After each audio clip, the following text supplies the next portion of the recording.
아담과 하와가 범죄한 후에 세상에는 슬픔과 죽음이 들어왔습니다.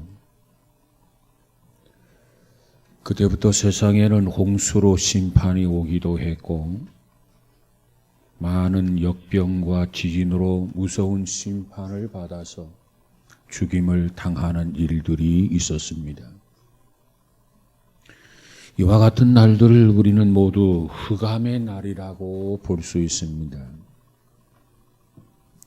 잔인한 군인들은 예수님께 십자가를 지고 골고다에 오르게 했고 그 십자가에 예수님을 사정없이 못을 두들겨 박았으며 그래서 오전 9시부터 오후 3시까지 6시간 동안 예수님을 십자가에 달려있게 했습니다. 이때 예수님의 심장은 우리를 위해서 파열되었습니다. 그리고 태양도 빛을 발하지 않았습니다. 인간의 죄로 인해서 하나님의 아들이 죽임을 당하실 때 이 세상은 아주 캄캄한 날이 되었습니다. 이처럼 힘없이 십자가에 달려서 운명하신 뒤에 평소에는 드러내놓고 주님을 따르지 않던 니고데모와 아리마대 요셉이 그리스도의 시체를 십자가에서 내려다가 미리 만들어 놓았던 자기의 새 무덤에 장사를 지냈습니다. 이렇게 아리마대 요셉의 새 무덤에다 예수님을 장사 지낸 다음에 로마의 군인들은 그 무덤을 임봉하고 혹시 그 시체가 어떻게 될까 봐서 무덤을 지켰습니다. 그리스도께서는 남을 구원하였으나 자신을 구원할 수 없었습니다. 다른 사람들을 위해서는 많은 기적을 행하셨으나 자기 자신은 힘없이 죽어 누워 있었습니다. 이것을 본 제자들은 실망을 합니다. 슬퍼하면서 방황을 하고 있습니다. 그분이 돌아가셨다. 이제는 모든 것이 끝이 났다 하면서 슬퍼했습니다. 그러나 죽음이 예수 그리스도를 끝까지 붙잡아 둘 수는 없었습니다. 그래서 금요일이 지나고 그래서 토요일이 지나고 그리고 주일 아침이 되었습니다. 아침 일찍이 주님을 따르던 사랑하는 여인들이 예수님의 시체에 향유를 발라드리려고 무덤을 찾았습니다. 그런데 깜짝 놀랄 일이 벌어져 있었습니다. 무덤 입구를 막았던 큰 돌이 굴러져 있었던 것입니다. 이에 놀란 여인들은 이리저리 예수님의 시신을 찾았습니다. 눈에 보이질 않았습니다. 도대체 예수님의 시신이 어디 있단 말이야? 그리고 두리번 찾고 있을 때 문득 두 사람이 빛나는 옷을 입고 옆에 서서 이렇게 말합니다. 여기가 그분이 누웠던 곳이다. 너희가 산 자를 죽은 자 가운데서 찾는구나. 그는 여기에 계시지 아니하고 그는 살아나셨느니라. 그렇습니다. 예수님께서는 죽으셨다가 이와 같이 사흘 만에 죽음을 이기시고 부활을 하셨습니다. 어둠의 권세를 깨뜨리시고 예수님께서 부활을 하셨습니다. 이 천사의 말은 지상에서의 최고의 기쁜 소식이었습니다. 그렇습니다. 이처럼 생명의 주님이신 예수 그리스도가 살아나셨습니다. 그리고 그리스도는 부활하신 후에 40일 동안 이 땅에 계시면서 수많은 사람들에게 나타나 보여주셨습니다. 거짓말 같은 이 사실이 진리라는 겁니다. 도마와 같은 사람은 나는 믿지 못하겠노라. 어떻게 그런 일이 있을 수 있느냐 하면서 부정했습니다. 그와 같은 도마에게까지 주님은 찾아오셨습니다. 도마야, 내 손가락을 가지고 내 옆구리에 창자국, 그리고 내 양손에 못자국을 넣어 휘저어보아라. 이것이 사실인지 아닌지, 이것이 꿈인지 확인해 보라고 말씀하셨습니다. 이렇게까지 주님께서 많은 사람들에게 나타나서 부활하셨다는 이 사실을, 거짓말 같은 이 사실을 확인시켜 주신 것 아니겠습니까? 이처럼 살아나신 주님께서는 40일 후에 승천하셨습니다. 그리고 지금도 하나님 우편에서 살아계셔서 우리를 위하여 끊임없이 중보기도 하고 계시는 것을 믿으시기를 바랍니다. 이 놀라운 사실은 곧 진리입니다. 그러므로 우리는 무엇보다도 하나님을 믿되 죽은 하나님을 믿는 것이 아니라 우리는 살아계시는 하나님을 믿는 겁니다.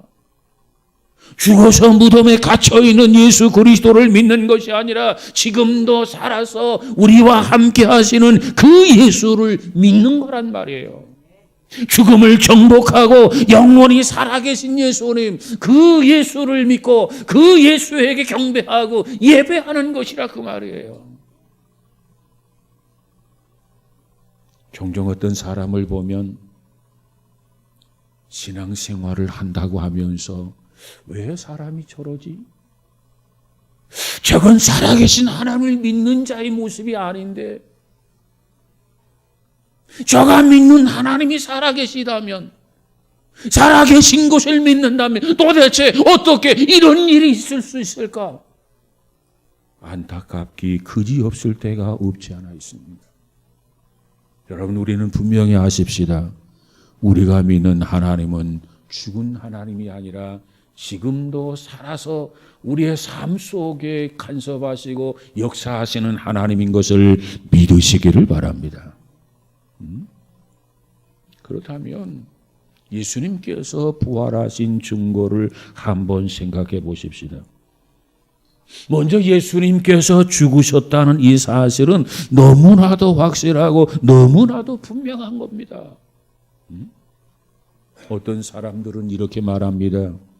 그리스도가 십자가에서 죽은 것이 아니라 잠깐 졸도했다가 잠깐 정신을 잃었다가 깨어난 것이다, 이렇게 이야기를 합니다.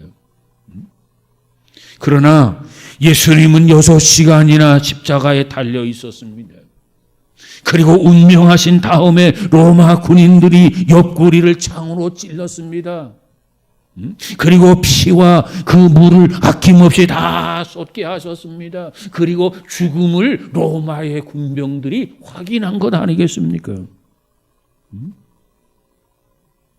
그리고 요셉이 그 시신을 거두어서 그저 관에 안장을 하는데, 죽은 것을 확인하지 않았더라면 어떻게 관에 안장을 해서 장례를 치를 수 있었겠습니까?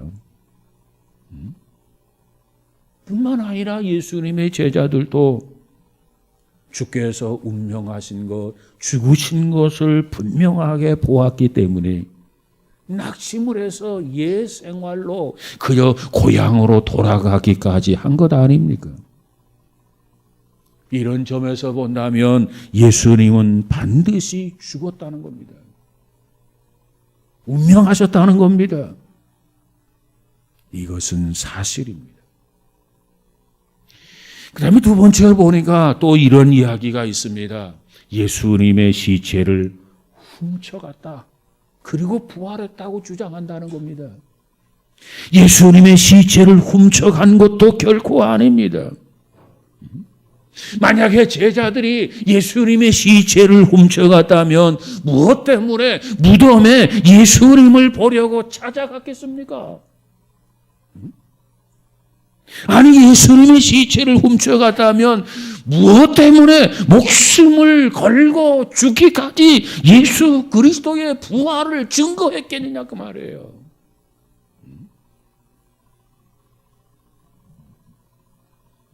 만약에 유대인이 예수님의 시체를 훔쳐갔다고 한다면 제자들이 예수님의 부활을 증거할 때 유대인들이 예수님의 시체를 들이대면서 왜 제시하면서 논박하지 않았겠습니까?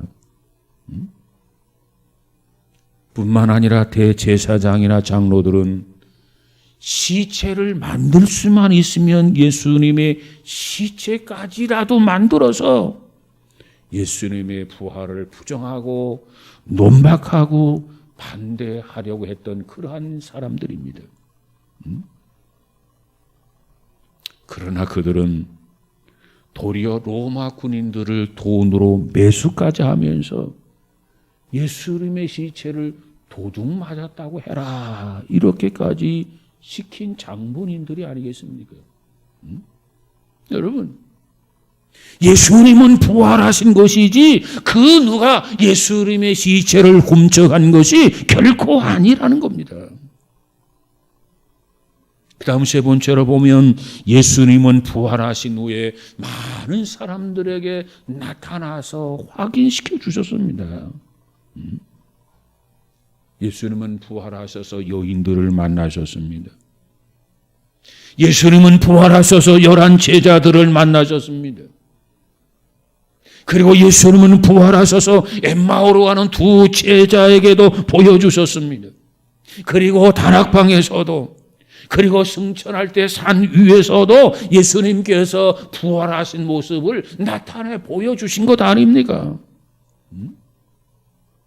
이처럼 40일 동안 이 땅에 계시면서 많은 사람들에게 주께서 나타나 보여주시면서 예수님의 부활을 의심하지 말라는 거 아닙니까? 믿는 자가 되라고 말씀하신 거 아니겠습니까? 그래서 사도 바울은 고린도 전서 15장에서 이렇게 이야기합니다. 한 번은 500의 형제가 지켜보고 있는 가운데서 일시에 보고 있는데 그 가운데 예수님이 부활하신 모습을 보았다는 겁니다. 그러면서 말하기를 그 중에 지금도 태반이나 살아있지 않느냐 이렇게 반문했어요. 그렇습니다. 예수님은 죽은 지 사흘 만에 부활하셨습니다. 이건 변할 수 없는 진리요 사실입니다.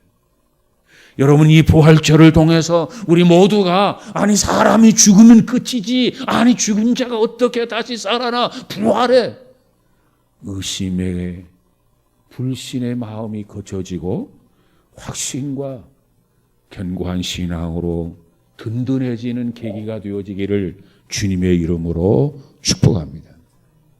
뿐만 아니라 부활하신 예수님 제자들의 생활에 변화를 보면 알 수가 있어요.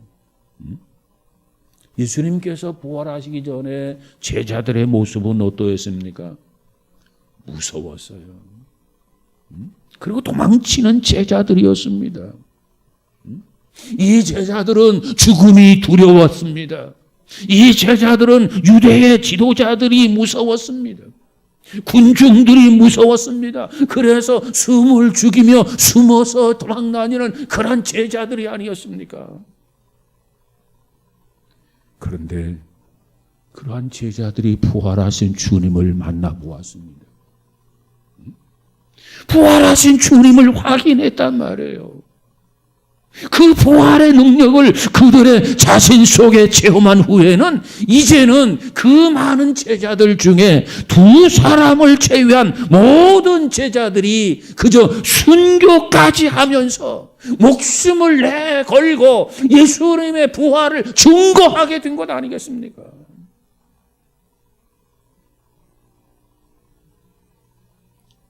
예수님이 그냥 죽고 말하다면 그들이 왜 그들이 무엇 때문에 예수님의 부활을 증거하다가 죽기까지 했겠습니까? 그렇습니다. 예수님은 부활하셨습니다. 이것은 사실입니다. 뿐만 아니라 예수님께서 세상에 끼친 영향력을 보면 또 알 수 있습니다. 이 세상에 그 누구도 예수님만큼 영향을 끼친 사람이 없습니다. 그저 살아계신 하나님께서 할 수 있는 일들을 세상에 남겨놓고 가셨습니다.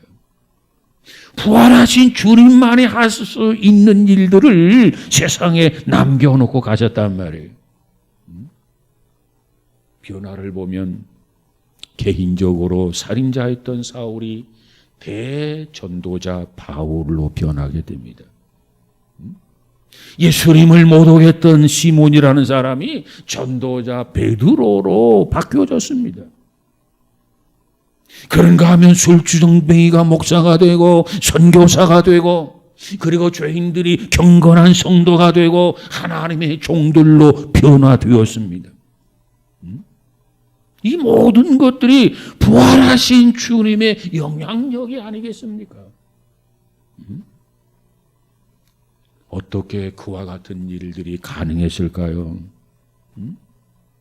그 누구든지 간에 그리스도의 부활의 능력을 경험하고 체험하게 되면 이처럼 달라지고 이처럼 변화되는 것이 아니겠습니까? 병원, 고아원, 양로원, 그리스도 이전에는 존재하지 않았다는 겁니다. 그리고 위대한 음악, 위대한 미술도 거의 다 예수님이 오시고 특별히 예수님께서 부활하신 후에 그 영향력으로 생겨난 문화라는 것 아니겠습니까? 그렇습니다. 예수님께서 무덤에서 살아나신 증거는 이 세상에 얼마든지 많다는 겁니다. 그렇습니다. 예수님께서는 살아나셨습니다. 예수님께서는 부활하셨습니다. 부활의 천년예가 되었다는 사실을 무엇보다도 믿고 신뢰하는 저와 여러분이 되시기를 주님의 이름으로 축복합니다.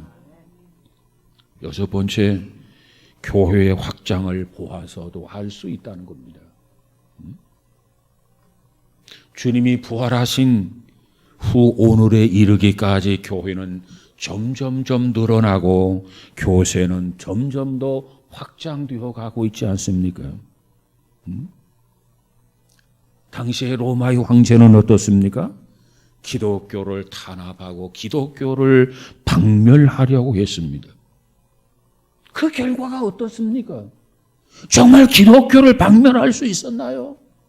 아닙니다. 그 반대로 로마가 기독교 국가가 되지 않습니까? 오늘날 교회가 로마를 정복한 것 아니겠습니까? 이 힘이 어디에서 나왔습니까? 이 능력이 어디에서 나왔습니까? 바로 예수 그리스도가 무덤에 갇힌 것이 아니라 무덤의 문을 활짝 열고 부활하셨다는 이 믿음, 이 신앙, 이 확신의 결과가 아니겠습니까? 프랑스에는 몰테르라고 하는 그러한 무신론자가 있었습니다. 그가 그런 말을 했습니다. 50년 후에는 교회가 다 없어질 것이다. 그러면서 그가 무신론을 주장했습니다. 그러면서도 성경을 반박하는 책을 많이 출판한 무신론자, 그가 곧 볼테르라고 하는 그런 학자가 있습니다. 근데 그 결과는 어떻게 되었나요? 그가 정말 공언한 대로 50년 후에 교회가 다 없어졌습니까? 없어지기는커녕 신기하게도 그 무신론자가 책을 출판했던 그 장소가 성경을 찍어내는 인쇄소로 변하게 되고, 그래서 마루에서부터 천장에까지 성경책으로 가득 채워지는 이와 같은 일이 일어났다는 거 아니겠습니까? 더 크라센이라고 하는 러시아 목사님에 의하면은 후르시초프 수상이 1964년까지는 기독교를 완전히 박멸하겠다고 공언을 했다는 겁니다. 호언장담을 했다는 겁니다. 그러면 그가 공언한 그대로 1964년까지 러시아에서 기독교가 완전히 사라졌느냐? 박멸되었느냐? 그거 아니었습니다. 그가 그처럼 호언장담했던 그 이듬해 그가 죽었다라고 하는 겁니다. 그리고 지금도 러시아는 크리스찬의 수가 계속해서 날마다 늘어나고 있고 1억 5천만 명 중에 약 5천만 명 이상이 기독교 신자라고 말합니다. 특별히 러시아 정교회까지 포함하면 70%, 80%에 육박한다는 통계도 있어요. 그렇습니다. 이 땅에 공산주의가 없어지는 날이 올지라도 교회는 결코 없어지지 아니할 것입니다. 주님이 오실 때까지 교회는 없어지지 아니하고 계속해서 번창할 것입니다. 예수님은 무덤에서 살아나셨습니다. 부활하셨습니다. 오늘날 교회를 통해서 많은 사람들에게, 많은 문명에, 많은 국가에, 온 세계 지금도 살아서 끊임없이 역사하고 계십니다.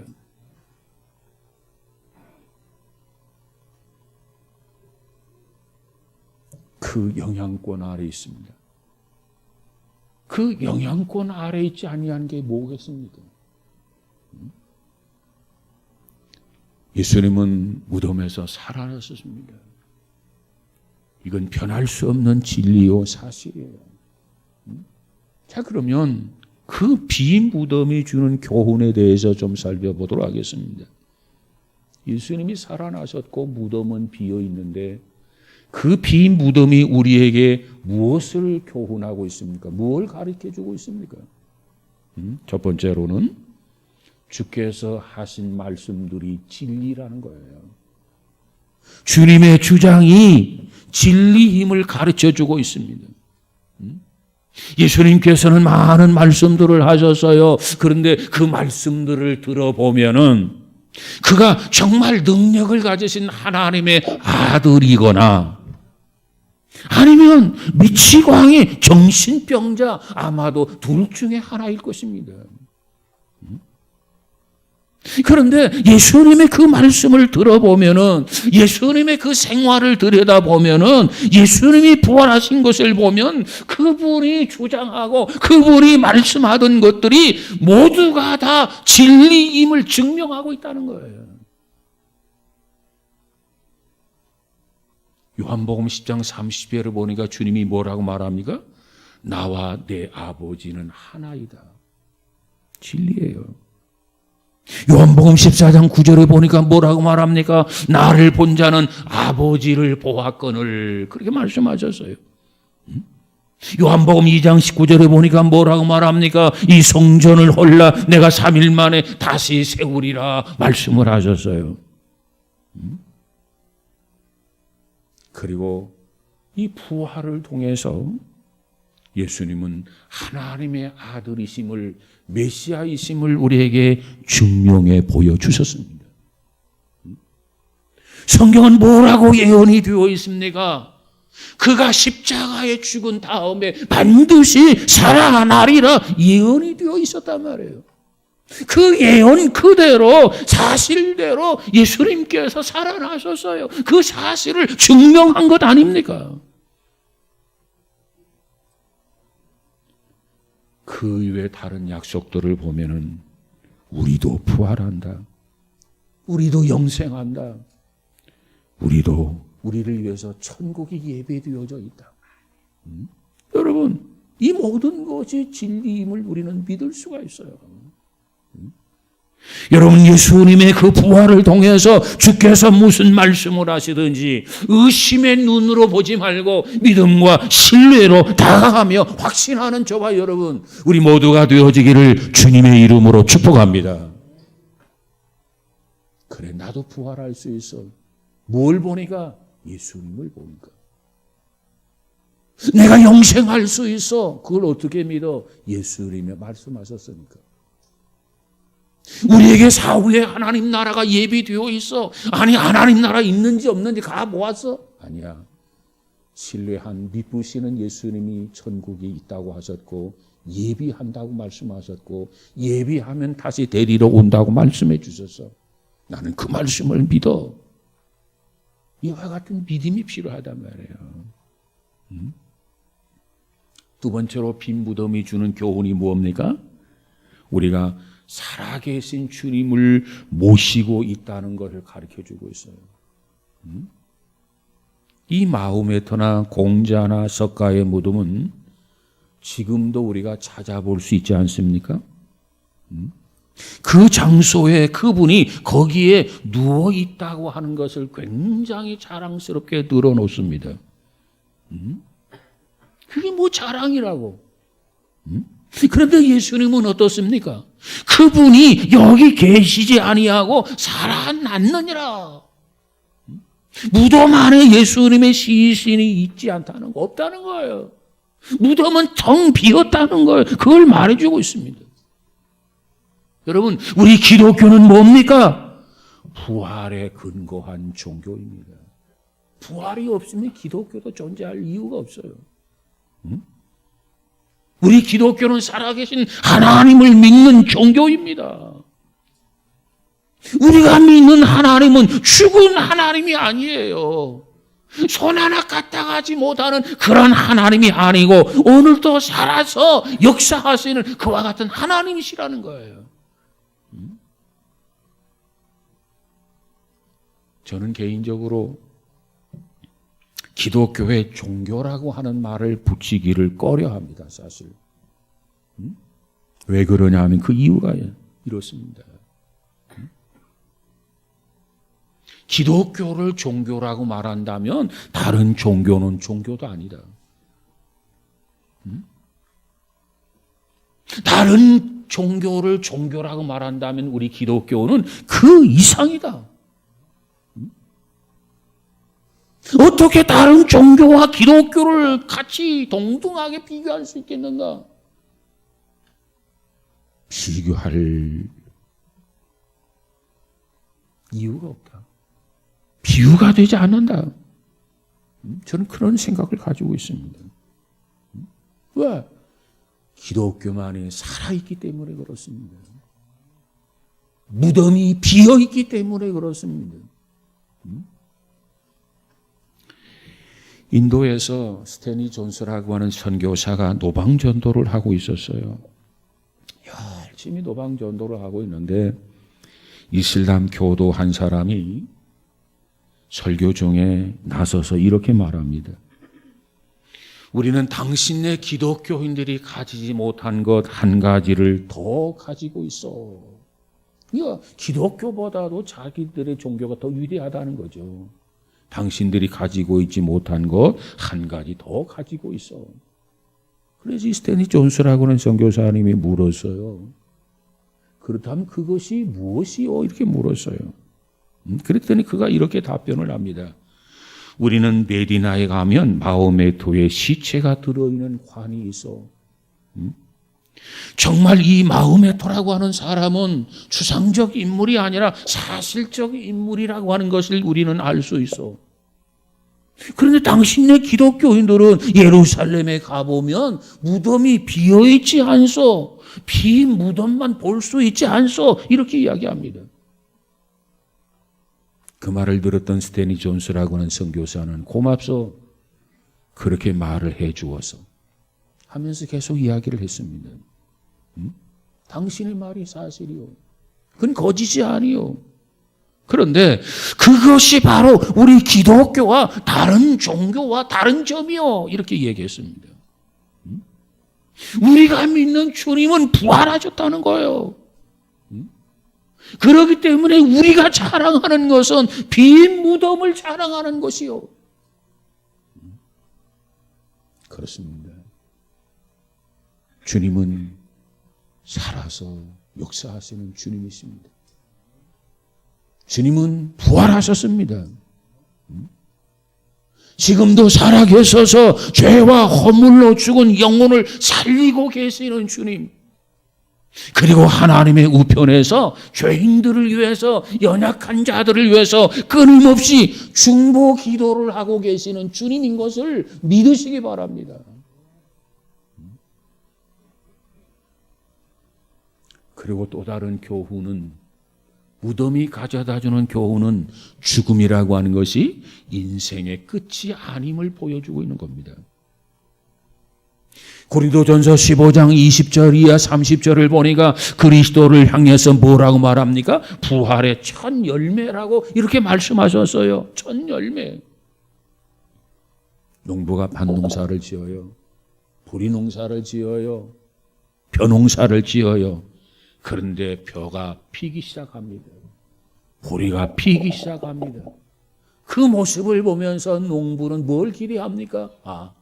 이제 몇 날이 안 되면 벼가 다 패겠구나. 야, 보리가 다 패겠구나. 기대를 하게 됩니다. 왜? 패기 시작했으니까.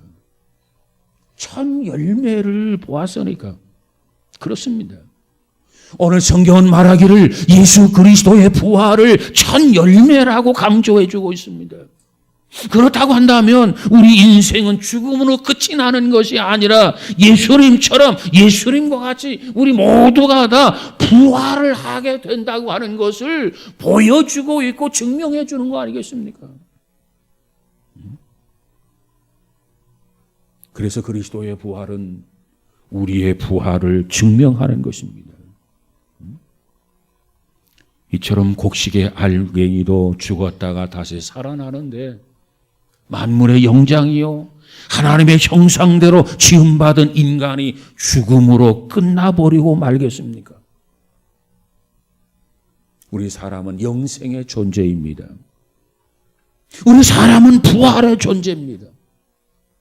그래서 예수 그리스도를 믿고 죄사함을 받은 자들은 생명의 부활로 부활하게 될 것입니다. 그러나 끝까지 그리스도를 부인하고 믿지 않는 자들은 심판의 부활로 부활을 해서 영원한 지옥으로 떨어지게 될 것입니다. 우리 모두에게는 영생에 대한 욕망과 본능이라는 것이 있습니다. 이처럼 우리 안에 본능이 있다라고 하는 말은 그것을 만족시킬 대상이 있는 것을 의미하는 거 아니겠습니까? 우리는 영생하는 존재입니다. 그렇기 때문에 영생에 대한 욕망과 본능이 우리 안에 모두가 다 있는 거예요. 전도서에서 이렇게 말합니다. 하나님이 우리 인간을 지으실 때 우리 안에 영원을 사모하는 마음을 심어주었다는 거예요. 그래서 인간에게 영원을 사모하는 그런 존재라는 거예요. 전도서 3장 11절에 가서 보니까 이렇게 말합니다. 하나님이 모든 것을 지으시고, 하나님이 태초에 세상을 지으셨어요. 그리고 때를 따라 아름답게 하시고, 때를 따라서 옷을 갈아입게 만들어요. 봄이면 꽃이 피고, 가을이면 또 단풍이 지고, 이렇게 때를 따라서 아름답게 하셨고, 그 다음 사람에게 영원을 사모하는 마음을 주셨느니라. 우리 모두에게 영원을 사모하는 마음을 심어주셨다는 겁니다. 우리는 그저 몸이 죽어서 그저 흙에 묻히고 썩어지고 없어지는 것으로 알고 있지만은 그거 아니에요. 주님이 다시 이 땅에 오실 때 우리는 죄가 없고, 우리는 질병이 없고, 우리는 죽음이 없는 아름다운 신령한 옷을 입고 주의 부활에 동참하는 성도, 주의 백성들이 되는 것을 믿으시기를 바랍니다. 야곱은 요셉이 죽은 줄로만 알았어요. 그래서 슬퍼했어요. 그런데 멀고 먼 나라 애굽에 가보니까 죽은 줄로만 알았던 그 요셉이 화려하게 살고 있는 모습을 보게 됩니다. 그래서 너무너무 기뻐합니다. 너무너무 반가워합니다. 왜? 죽은 줄만 알고 슬퍼했단 말이에요. 그런데 죽지 않고 살아있었구나. 그렇습니다. 우리도 언젠가는 하나님의 나라에 입성하게 될 것입니다. 거기에 가면 앞서간 부모님도 계시고, 앞서간 남편도 있고, 앞서간 아내도 있고, 앞서간 자녀도 있을 수 있습니다. 그곳에서 다시 한번 서로 만나서 기뻐할 때가 반드시 올 것을 믿으시기 바랍니다. 그러려면 주님께서 사흘 만에 부활을 하셨다, 주님의 무덤은 비어있다, 이것에 대해서 분명하고 확실한 믿음이 필요하단 말이에요. 오늘 성경은 우리에게 그걸 교훈해 주고 있습니다. 기독교는 살아있는 종교다. 기독교는 무덤이 비어있는 종교다. 그리고 지금도 주님은 우리를 위해서 끊임없이 일하고 계시는 주님이시다. 여러분, 우리는 말씀을 통해서 귀담아 듣고 이 말씀을 붙들고 조금 더 흔들림 없이 살아가는 저와 여러분, 우리 모두가 다 되어지기를 주님의 이름으로 축복합니다.